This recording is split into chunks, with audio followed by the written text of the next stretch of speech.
The essence of simple explanations. The story goes that Einstein was invited for a tea party shortly after his arrival in America. His hostess then asked him to briefly explain to fellow guests what relativity theory is. He politely replied that it was not really possible to explain relativity theory so quickly, but that he would at least try to explain why it was not possible. Einstein then told a short story to emphasize that concepts cannot be explained if the audience lacks the necessary reference point. Einstein said that he and a visually impaired man had a conversation about a glass of cold milk. The man asked Einstein what milk is. Einstein replied that it is a white fluid. The visually impaired man then asked Einstein what white is.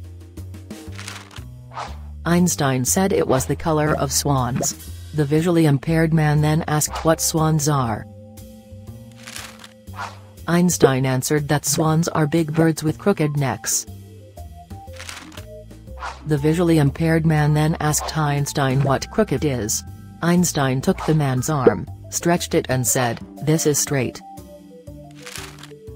Then Einstein bent the man's arm and said, "And this is crooked." The visually impaired man smiled and said, "Now I finally know what milk is."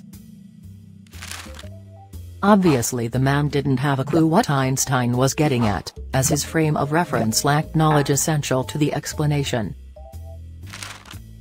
So, what has this anecdote to do with the essence of simple explanations? Firstly, one needs to understand a concept to be able to effectively explain it to someone else. Secondly, one needs to know one's audience and consider their frame of reference before one can effectively simplify a complex concept. Thirdly, one needs to plan carefully how you will explain step by step, where to start, what to emphasize, where to end. Of course, Einstein understood and knew better than anyone else what the theory of relativity was all about. However, Einstein did not know his audience, nor did he plan beforehand how he would go about explaining the theory of relativity. Consequently, he decided it would be better to rather explain why he would not explain relativity theory to the party guests.